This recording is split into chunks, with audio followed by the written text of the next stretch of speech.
Hello mind mappers and welcome to the video. Today we're going to be going over The Element by Sir Ken Robinson, how finding your passion changes everything. And this was a really great book. I've been reading a lot about purpose and vision and finding your passion and how that just kind of changes your life in many different domains. And this book was a great addition to that. First, we're going to get into the introduction where I pulled out a quote that I think gives us a good overview of what we can expect to learn today.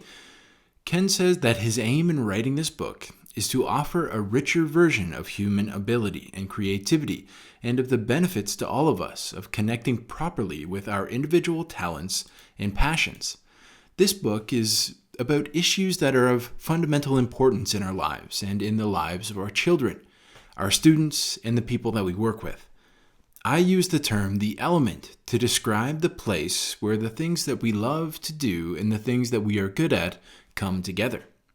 I believe it's essential that each of us find his or her element, not simply because it will make us more fulfilled, but because as the world evolves, the very future of our communities and institutions will depend on it.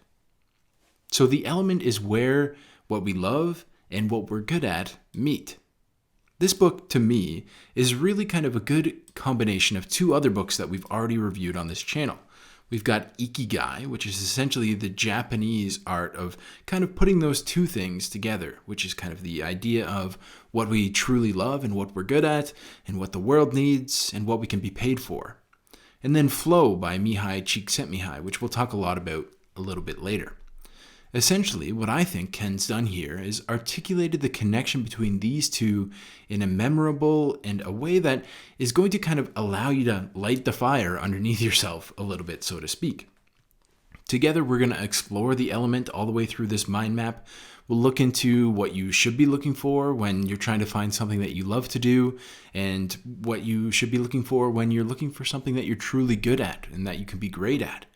We'll look into the ways that you can tap into your element. Before we do that, let's talk a little bit about mind mapping. If you're new here, you can get the most out of these mind maps by following along.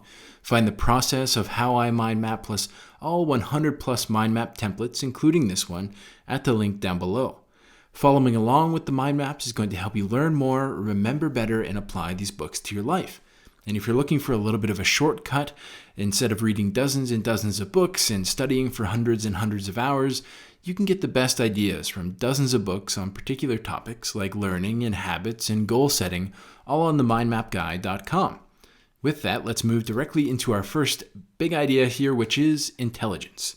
We think we know the answer to the question, how intelligent are you? The real answer, though, is that the question itself is wrong to ask. How are you intelligent? That's the right question to ask, and it's the one that we should be asking ourselves. The difference in these questions is profound. The first suggests that there is a finite way of gauging intelligence, in that one can reduce the value of each individual's intelligence to a figure or quotient of some sort. The latter suggests a truth that we somehow don't acknowledge as much as we should, that there are a variety of ways to express intelligence, and that no one scale could ever measure this. And I think we all know this intuitively. We are not all intelligent in the exact same way, so a really great question to ask ourselves is, how am I intelligent, or how are you intelligent?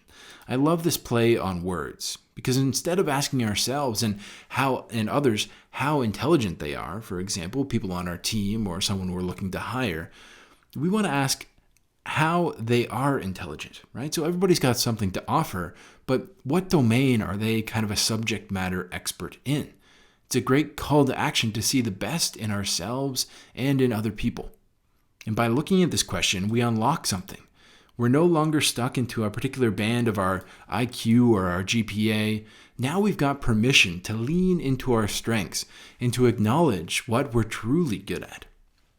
And if you're having trouble answering the question, by no means are you alone. Self-reflection here is a really great tool coming from the Stoics. I love this idea of doing kind of a post-mortem of particular activities that we've done in the past. So I want you to take some time and write this down potentially. What was the last success that you've had? Whether it's in business or whether it's in a relationship, kind of whatever domain we're looking at here, we can go back to the last success that we've had. And why were we particularly successful in this endeavor? Are you seeing things in the field that others aren't? Are you potentially smarter about the way that business structures work? Are you potentially just someone that's willing to put up with not quitting for longer than other people? Those are all different types of intelligence. Now, not only do you want to find the particular domain, but you want to try and spend as much time in that domain as you possibly can. If you're someone who is a very non-linear thinker and you can find ways to monetize things that other people might not necessarily see, for example, that's me with potentially this YouTube channel or with my marketing business or with my personal training business. Now, those are all things that other people might just like to do, which would be, exercising or reading books and kind of personal development. But for me, I could see ways to monetize them. So that's kind of my level of intelligence. For me, I need people around me that are kind of abstract thinkers. I need people who are able to put things into a row and kind of create a checklist for me to do, because I'm just not a linear thinker. And that's something that you need to kind of accept as well. You need to accept I'm intelligent in these ways and do your very best to have people around you that are intelligent in other ways so that they can kind of strengthen you through kind of just working together in kind of collaboration rather than trying to be one thing and rather than trying to be the person that does everything in your business. Enough about that. Let's move into creativity, which I've highlighted in orange here. I think it's just one of the most important points of the entire book. And he says that imagination is not the same as creativity. Creativity takes the process of imagination to another level. My definition of creativity is the process of having original ideas that have value. Imagination can be entirely internal. You could be imaginative all day long without anyone actually noticing. But you would never say that someone who was creative, that person never really did anything. To be creative, you actually have to do something. It involves putting your imagination to work to make something new and to come up with new solutions to problems, even to think of new problems or to questions. You can think of creativity as applied imagination. And really what we're thinking about here is just imagination versus creativity. Are you imaginative or are you creative? Creativity is the process of having original ideas that actually have value. Creativity requires you to produce, and imagination can live just in the realm of the mind. Creativity is kind of imagination without the hard work, I would say. So imagination, you can kind of come up with really any idea. But what you need to end up doing, and this is kind of done through whether it's entrepreneurship or just putting things into practice, whether it really works or not. And that's why I love entrepreneurship so much. And I'll always be an entrepreneur in one way or another. One day I can come up with an idea for a business or a product. I can work on it during the day and even potentially launch it at night with the new tools of the internet. Getting immediate feedback from the world for my creativity in the form of votes with dollars, right? If someone gives me $1 for my idea, then that's kind of a validation that my piece of creativity was in the right vein and someone finds value in it. If you find yourself craving creativity, but you aren't much of an artist like me, I wouldn't be someone who could draw on paper or paint something beautiful or make a piece of music, I recommend that you test out the waters of entrepreneurship. Use kind of your strength or what you're intelligent in and weave it into something creative, something that you can put out there to the world and ideally ask for a little bit of money for it, because that kind of proves that the idea has value. And that's really, I believe, what we're all looking for, is to create something of value in the world. Our next idea is all about loving. People who work creatively usually have something in common. They love the media that they work with. So musicians love the sounds that they make, natural writers love words, dancers love movement, mathematicians love numbers, entrepreneurs love making deals, great teachers love teaching. And this is why people who fundamentally love what they do don't think of it as work in the ordinary sense of the word. They do it because they want to, and because when they do, they are in their element. So again, we're coming back to this idea of how are you intelligent, but now we're thinking about what do you love to do? This question is harder to answer than you might think. Most of the time, we're following a path laid out for us since early childhood by society. Chris Guillebeau, in Born for This, a book that we've already reviewed on this channel, I recommend that you go and check it out. He gives us a good idea for how to kind of guide ourselves into the work that we love. He says that finding the work you are meant to do is rarely a linear journey. It's a process of exploring many little twists and turns that lead us to the place that we ultimately belong, the winning. And for me, this is kind of experimenting. So, for example, if I'm going to get into business coaching, I might reach out to 5 people I know who have businesses and say, you know what, I'm thinking about getting into, instead of marketing, instead of kind of general coaching, I'm thinking about getting into business coaching, where we essentially do a synthesis of both of those two things. One week we might work on your marketing, one week we might work on kind of personal growth as you as a leader. What do you think about that? And would you be interested in doing a sample session? This is actually something that I've done quite recently, where I love the work I do, but I'm not exactly sure if I love kind of mixing these two things together. So I decided to kind of reach out to a few people I know, and we're going to do some test sessions. And that's a really good example of an experiment and kind of not living in this linear journey. I don't know anyone who does kind of a mix of these two things together. Usually you're either a business coach or you're kind of a personal development coach. So putting that out there into the world is one piece of kind of experimenting and doing little kind of experiments along this non-linear journey of entrepreneurship or finding what we're meant to do. So why is finding something that you love to do important? Well, Robert Greene says in Mastery that you must understand the following. In order to master a field, you must love the subject and feel a profound connection to it. Your interest must be transcendent in the field itself and border on the religious. Now, what does that mean? He says having a passion for your work is what will propel you to work long hours for many, many, many years, which is the true path to success. And we talked about this before, which is kind of intelligence. One piece of intelligence is just being willing to put up with not being successful for longer than other people. I actually think that the Ikigai model here is a really great model for entrepreneurship. It's something that I've been really kind of weaving into the idea for these business and kind of personal growth sessions is, where are you right now on this Ikigai model? You see, we've got 4 different circles that are all kind of going into one Ikigai. And Ikigai is essentially a Japanese concept, which is a reason for being, like why you get up in the morning. And we've got these 4 different circles. We've got what we love, what we're good at, what we can be paid for, and what the world needs. A lot of us are stuck in a particular circle. So a lot of us are stuck in the what we can be paid for circle. But we don't really love it, and we're not necessarily innately good at it, and we don't know if it's what the world really needs.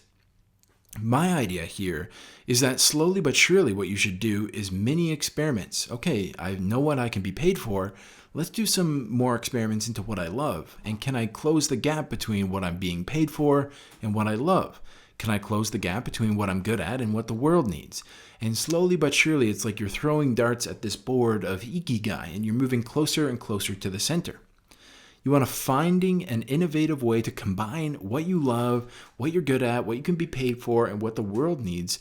Really, that's business. Because as Robert Greene says, we need to be passionate, we need to love it, we need to be good at it, or else we're not going to stick to it for long enough in order to be successful. I personally feel that my entrepreneurship journey is actually a path to get closer to my Ikigai every single day. That's what I'm trying to do. Find things that I love, find things that I'm good at, and find little ways to monetize them so that other people are kind of voting with their dollars that they're getting value from what I'm doing. Our next idea here is energy. Activities we love will fill us with energy when we are physically exhausted. Activities we don't drain us in minutes, even if we approach them at our physical peak of fitness.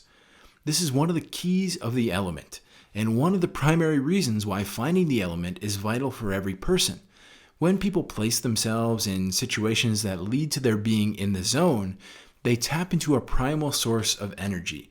They are literally more alive because of it. energy management is much more important than time management in my idea. One way to get more energy is to step into flow. And I said we were going to get to this a little bit earlier, but flow is essentially a state in which people are so involved in an activity that nothing else seems to matter. The experience is so enjoyable that people will continue to do it even at great cost for the sheer sake of doing it. And passion, to me, is certainly one piece of flow. Doing something that we intrinsically enjoy without the need for external reward.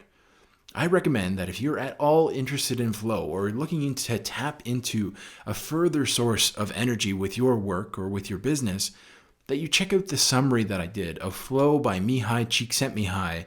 And it's really, really interesting because there's not only the principle of find your passion, but there are a few other elements that you want to make sure are in place in order to step into flow and really kind of unleash your energy. Speaking of that, my next idea here is let's find your energy. They show all of us the value of asking the vitally important question.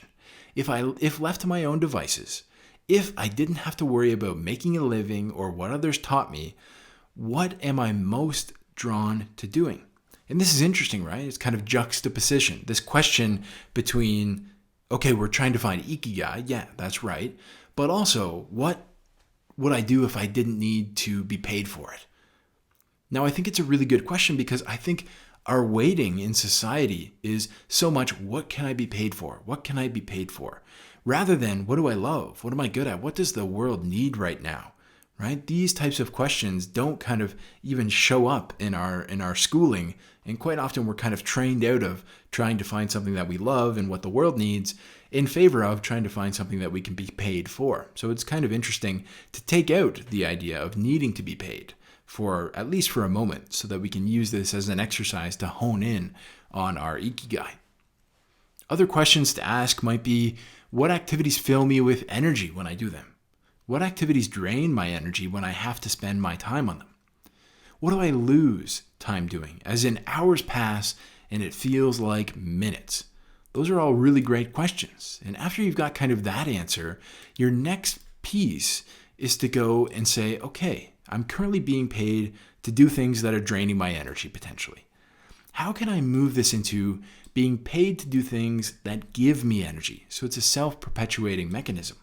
That's a very interesting concept, and let me know if you are striving to try and get towards this idea of I spend my time doing things that fill me with energy rather than I spend my time doing things that drain my energy. I'm really interested to hear what you're up to. I want to get a little bit of interaction going, and perhaps we could even get something where we're working together. That would be amazing. Our next idea here is dream possible. So we've gone from let's find something that is absolutely has no correlation to money, no correlation to what you can be paid for. And Ken says, I don't mean to say, of course, that we can do anything at any time of our lives. And I think this is what a lot of self-help books actually are trying to say. He says, if you're about to turn 100, it's unlikely that you're going to nail the leading role in Swan Lake, especially if you have no previous dance background.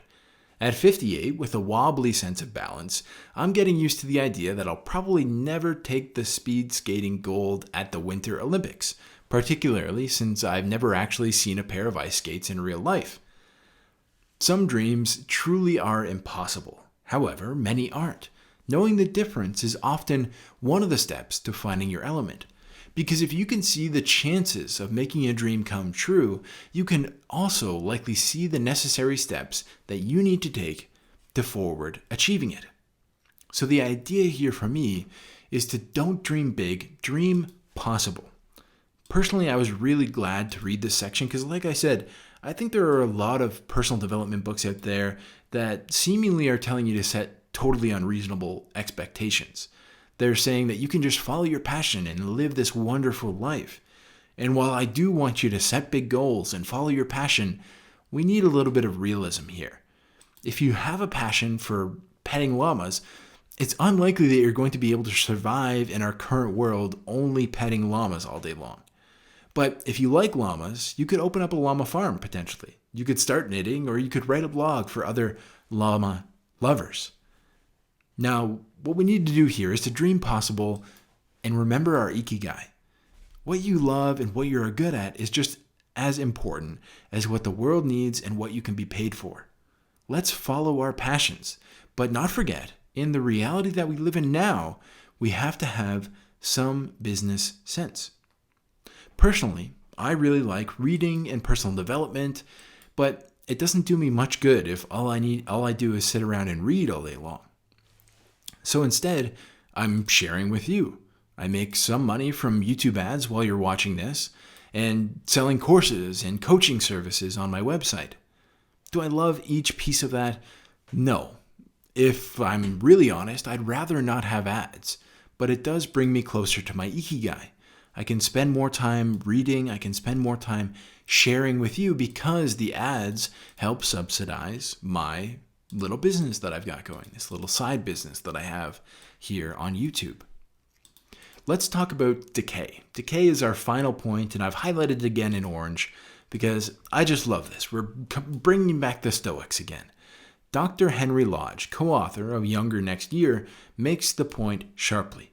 It turns out, he says, that 70% of American aging is not real aging. It's just decay. It's rot from the stuff that we do. All the lifestyle diseases, diabetes, obesity, heart disease, Alzheimer's, cancer, and osteoporosis are all rot from the stuff that we do. Nature doesn't have that in store for any of us. We go out and we buy it off the rack. So remember, we talked earlier about energy management and how it's much more important than time management. The number one thing that we can do to manage that is to manage our decay, focusing on the fundamentals of taking care of our bodies. Things like eating, moving, breathing, and sleeping. These are all essentials if you're going to truly find the element in your life. Don't forget to focus on your own personal health while you're looking for your passion and how to meet your ikigai. This was The Element by Sir Ken Robinson. Really appreciate you being with me here today.